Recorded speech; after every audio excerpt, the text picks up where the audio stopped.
देश कब आज़ाद हुआ था? तो 15 अगस्त 1947, 15 अगस्त 1947, 47।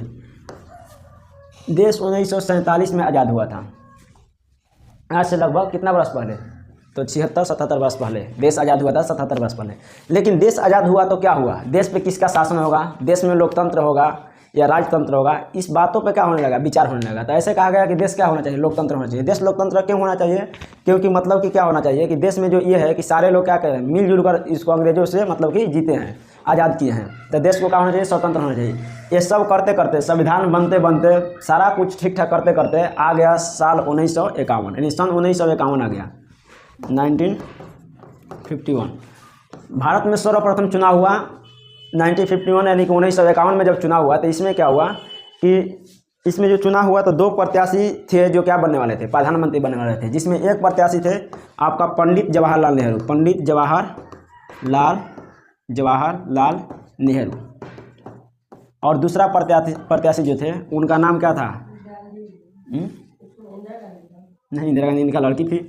तो दूसरा जो थे ये इनका नाम था आपका सरदार वल्लभ भाई पटेल, सरदार वल्लभ भाई पटेल,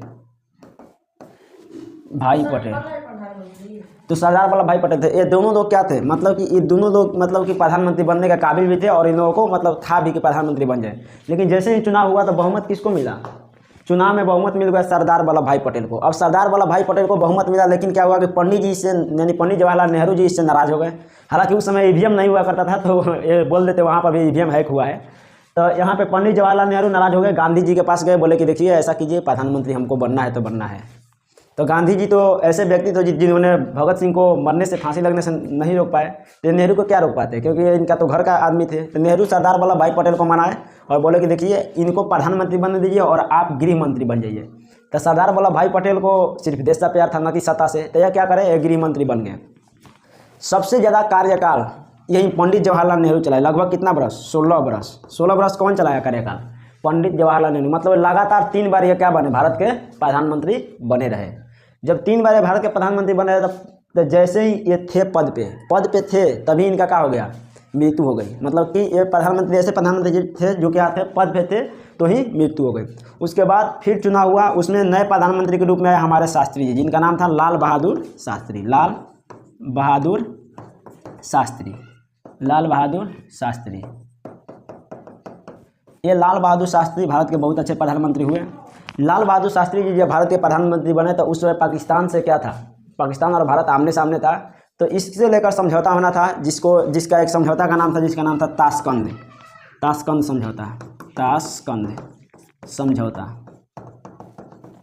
ये ताशकंद समझौता में क्या हुआ कि लाल बहादुर शास्त्री जी का गए थे ताशकंद समझौता में, यूएसएसआर गए थे, यानी यहाँ रसिया गए थे, और यहाँ पे क्या हो गया कि इनका मृत्यु हो गई।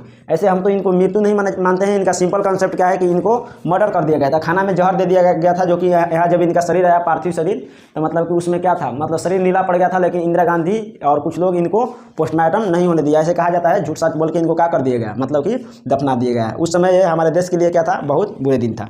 अब आता है 51 से हम कहाँ पहुँच गए? 24 या 26? 24 जनवरी 1966। ये वो दिन था। चाचा नेहरू मर चुके थे, पंडित जवाहरलाल नेहरू भी नहीं थे, लाल बहादुर शास्त्री जी का भी मर्डर कर दिया गया था।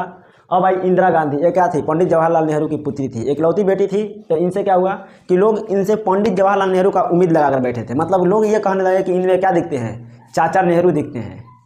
जब इनमें चाचा नेहरू दिखते हैं तो ऐसा लोगों को लगा कि ये भी चाचा नेहरू की तरह अच्छा काम करेगा। हालांकि पंडित जवाहरलाल नेहरू अच्छा ही काम किए, तब तो 15 साल रहे।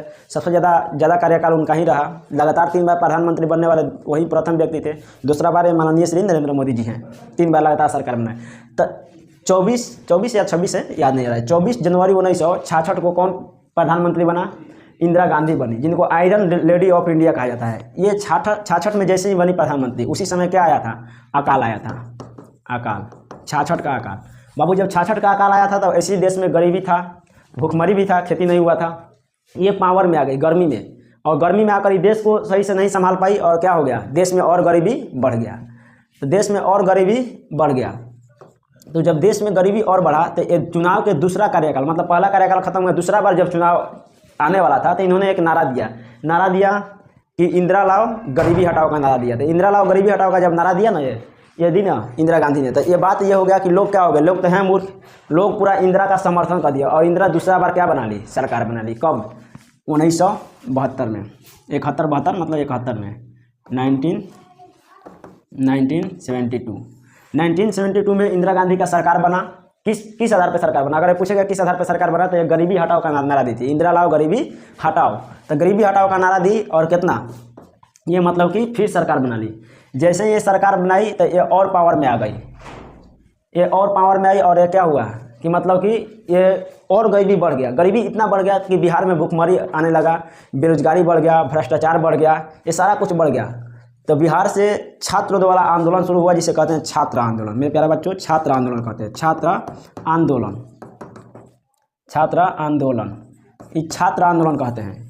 ये छात्र आंदोलन किसके लिए शुरू हुआ था? बेरोजगारी हटाओ, रोजगार दो, गरीबी मिटाओ, भ्रष्टाचार, ये सारे पे क्या हुआ था कि छात्र आंदोलन, छात्रों ने आंदोलन करना शुरू कर दिया। उसी समय से गांधी मैदान ज़्यादा फेमस हो गया और एक बार गांधी जी भी वहाँ आए। तो छात्र आंदोलन जो था शुरू हुआ तो उसका नेतृत्व जयप्रकाश नारायण पहले से नहीं कर रहे थे। जयप्रकाश नारायण ने ऐसे देखा छात्रों का अंदर जोश, तो उन्हें लगा कि इसे क्या करना चाहिए, छात्र आंदोलन में हमें भी हिस्सा लेना चाहिए। तो छात्र आंदोलन के क्या करने लगे, नेतृत्व करने लगे। नेतृत्व करने का मतलब यह है कि यह छात्र नेता बन गए। क्या बन गए?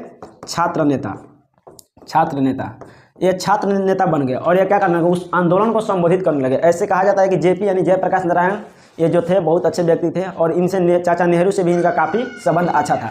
तो ये छात्र आंदोलन में ये क्या बन गए, छात्र नेता बन गए, मतलब कि उनका नेतृत्व करने लगे। तो अगर पूछता है कि छात्र आंदोलन किसके नेतृत्व में हुआ, बिहार में हुआ छात्र आंदोलन, तो ये पूछा जाता है तो तो लोग बता देना कि जेपी यानी जयप्रकाश नारायण के नेतृत्व में हुआ। ये छात्र आंदोलन कब हुआ? तो 1974 में शुरू हो गया, 1974 में छात्र आंदोलन शुरू हुआ। और ये क्या हो गया कि बिहार से शुरू हुआ छात्र आंदोलन पूरे देश भर में फैल गया। तो इसलिए नहीं कहा जाता है कि एक बिहारी 100 पे भारी। ये क्या हुआ है, क्लियर हो गया है? यहाँ कुछ है भी नहीं। अच्छा चलिए, तो कितना 9 समझ में आ रहा है ना? वो लो क्या है, बंद नहीं हुआ, चलो लाइव नहीं है, हम एडिट कर लेंगे उसको। तो लोग को समझ में आ रहा है? हाँ बहुत बढ़िया। कट गिलू हो? नहीं आया, एक बार आ गया बंद हो गया, बोलो ना। चलो, तो 1974 में क्या हो गया, बिहार में छात्र आंदोलन शुरू हुआ। तो ये कहा जाता है कि एक बिहारी 100 पे भारी, एक लिख रहे हैं, एक बिहारी 100 पे भारी। ये बात आज के लफंगों के लिए नहीं है, ये पहले के लिए था। ये बात गौतम बुद्ध के समय था, ये बात गौतम बुद्ध के लिए था, ये बात सम्राट चक्रवर्ती सम्राट अशोक के लिए था, ये बात बाबू कुंवर सिंह के लिए था, ये बात इनके लिए था, अटल बिहारी वाजपेयी के लिए था, न कि आज के लफंदरों के लिए था। मतलब कि उस समय का एक बिहारी 100 पे भारी जो देश के लिए अच्छे किए। जी, तो एक बिहारी 100 पे भारी, तो एक किसके लिए था, मतलब ऐसे लोग जो मतलब बिहार से अच्छा किए। तो मतलब जयप्रकाश नारायण क्या पड़ गए, पूरे देश के सरकार पे भारी पड़ गए, मतलब पूरा इंदिरा के सरकार में भारी पड़ गया। और ये बिहार से शुरू हुआ आंदोलन क्या हो गया, पूरे देश भर में फैल गया। और जब ये आंदोलन शुरू होकर पूरे देश भर में बाबू फैला, तो इंदिरा की सरकार क्या होने लगी, हिलने लगी। इंदिरा को अब लगा कि सरकार गिर जाएगा। इंदिरा गांधी ने एक बार इनके पास लेटर लिखा जयप्रकाश नारायण के पास कि देखिए ऐसे मत कीजिए, आप जो कहेंगे मैं कर रही हूँ। तो जयप्रकाश नारायण उसमें इंदिरा को मतलब कि डायरेक्ट बोल दिया कि आप इस्तीफा दे दीजिए, सरकार दूसरे को चलाने दीजिए, आपको सरकार चलाने आ नहीं रहा है। ऐसे जयप्रकाश नारायण प्यार से इंदिरा को इंदू बोलते थे इंदू। वो व्यक्ति जो इंदिरा को प्यार से इंदू बोलता था, अब उसको इंदिरा जी बोलने लगा। मतलब कि जयप्रकाश नारायण क्या करने लगे, इंदिरा गांधी से नफरत करने लगे। जबकि पंडित जवाहरलाल नेहरू के क्या थे, ये करीबी मित्र हुआ करते थे। तो जब इंदिरा गांधी से ये नफरत करने लगे, तो ये क्या हुआ कि ये इंदिरा गांधी सुनी तो नहीं, तो लास्ट में क्या हुआ कि इनको मजबूरन जाके लखनऊ हाई कोर्ट में इंदिरा के खिलाफ केस करना पड़ा। जैसे ही इंदिरा के खिलाफ केस हुआ, तो मतलब कि आखिर लखनऊ हाई कोर्ट क्यों हुआ केस करने, तो ऐसा कहा जाता है कि जो उनका लखनऊ हाई कोर्ट का जज होता है वो क्या थे, उनका मित्र थे। जैसे ही वो कोर्ट में केस किए तो वो क्या किए, जज साहब डायरेक्ट फैसला सुनाए कि इंदिरा गांधी आपको क्या करना है कि तो इस्तीफा देना होगा, और नहीं तो आपको सांसद में मतलब पार्लियामेंट में जाने का मैं प्रतिबंध लगाता हूँ। मतलब डायरेक्टली उनको ये कहा गया कि तो आप इस्तीफा दीजिए, नहीं तो सांसद में जा ही नहीं सकती हैं। हाँ, पार्लियामेंट में आप नहीं जा सकते थे। मतलब कहने का तात्पर्य ये है कि अगर कोई व्यक्ति मतलब मान जाओ कि हम कहेंगे कि चलो तुम देश के राष्ट्रपति या प्रधानमंत्री हो, और तुमको जहाँ ये बात मतलब कि साबित करना है, जहाँ से तुमको डिसीजन लेना है, वहाँ जाने ही ना दिया जाता, क्या हुआ? जैसे कहने का मतलब कि ये घर इसका तुम मालिक हो और इसकी तिजोरी के पास तुमको जाने ही नहीं दिया जा रहा है, तो फिर क्या? मालिक होने का कोई फायदा नहीं। तो मतलब कि पार्लियामेंट में ही कोई जाकर कोई बातों का फैसला किया जा सकता है। लेकिन ये क्या हुआ कि फैसला तो पार्लियामेंट में होगा, और इंदिरा गांधी को पार्लियामेंट में जाने से प्रतिबंध लगा दिया गया है। कौन लगाया? लखनऊ हाईकोर्ट ने लगाया। जब लखनऊ हाईकोर्ट ने यह किया तो इंदिरा गांधी क्या हो गई, समझ गई कि जयप्रकाश नारायण मानने वाले नहीं है। ये डायरेक्ट किनके पास गई? दौड़े दौड़े डायरेक्ट गई किनके पास? उनके पास, राष्ट्रपति के साथ, राष्ट्रपति के पास। जब राष्ट्रपति के पास इंदिरा गांधी गई और बोली कि देखिए मेरे ऊपर सुनवाई हो गया है, कार्रवाई करके मेरे ऊपर जजमेंट ये आया है, आप क्या कीजिए कि देश में आपातकाल की घोषणा कीजिए, राष्ट्रपति शासन लाइए। आपातकाल मतलब सिंपल समझिए, धारा 144 समझते हैं, उसी टाइप का आपातकाल होता है। जैसे ही देश में आपातकाल घोषित होता है तो इसमें क्या होता है कि आप कहीं संगठन नहीं कर सकते हैं, कहीं बैठकर बात नहीं कर सकते हैं 5 लोग। मतलब कि शासन किसके हाथ में चल जाता है? राष्ट्रपति के हाथ में, और गृह मंत्रालय के हाथ में डायरेक्ट चल जाता है, जिसमें शासन कौन करने लगते हैं? राष्ट्रपति और राष्ट्रपति के सारे अंग निचले स्तर के। मतलब कि ये राष्ट्रपति शासन एक तरफ से कहा जाए तो राजतंत्र की भांति होता है। राष्ट्रपति शासन जैसे ही शुरू हुआ तो इंदिरा ने क्या किया कि सारे नेताओं को क्या करवा दिया? जेल भिजवा दिया, जिसमें जयप्रकाश नारायण को भी क्या हुआ? जेल हुआ। सारे नेताओं को जब जेल हुआ तो क्या हुआ कि मतलब कि ये ठंडा पड़ गया। लेकिन जेल होने से पहले ये नारा जो था, मतलब कि ये आंदोलन था, काफ़ी उग्र हो गया था। जैसे में जयप्रकाश नारायण एक और आंदोलन दिए, मतलब इसका एक और नाम दिए। जैसे ये पूरे देश में फैला था तो इसका नाम दिए संपूर्ण क्रांति। क्या दिए? संपूर्ण क्रांति, संपूर्ण क्रांति, संपूर्ण क्रांति। जयप्रकाश नारायण क्या दिए? छात्र आंदोलन क्या में बदल गया? संपूर्ण क्रांति में। उसके बाद जयप्रकाश नारायण जब केस किए तो उसी समय एक और नारा दिए कि इंदिरा हटाओ देश बचाओ। इंदिरा हटाओ, हटाओ, हटाओ और देश बचाओ। मतलब कि जयप्रकाश नारायण ने क्या नारा दिया कि इंदिरा हटाओ और देश बचाओ। एक और नारा दिया, छात्र आंदोलन हो रहा था। संपूर्ण क्रांति का नारा किसने दिया? जयप्रकाश नारायण। इंदिरा हटाओ देश बचाओ का नारा किसने दिया? जयप्रकाश नारायण। और आपातकाल की घोषणा कब हुई? 1975 में, 1975। 1975 में आपातकाल का घोषणा हुआ और देश के सारे विपक्ष नेताओं को क्या कर दिया गया? जेल में डाल दिया गया, जिसमें जयप्रकाश नारायण भी जेल में रहे। और ये जो था, ये लगभग 18 महीनों तक क्या हुआ? आपातकाल रहा। कितना मंथ? 18 मंथ। लगभग 18 महीनों तक आपातकाल रहा। और उसके बाद क्या हुआ? 18 महीने तक आपातकाल रहा, देश और गरीबी में डूब गया। आ गया सन 1977, 1977 में इंदिरा गांधी ने आपातकाल को ख़त्म करवाया और आपातकाल को ख़त्म करवा के चुनाव का घोषणा कर दी। चुनाव का जैसे ही घोषणा हुआ, चुनाव मतलब फिर से शुरू हुआ। अब इनसे क्या हुआ था? इनका जो पार्टी था, इनसे लोग तंग आ गए थे। कांग्रेस से लोग क्या आ गए थे? तंग आ गए थे। कांग्रेस से लोग क्या आ गए थे? तंग आ गए थे। तो अब ऐसा लग रहा था कि भारत में कांग्रेस की सरकार बनेगा नहीं, और बना भी नहीं है। और उसके बाद लगातार 30 साल कांग्रेस को शासन करने के बाद एक बार कोई दूसरा प्रधानमंत्री बना, जिसका नाम था मोरारजी देसाई।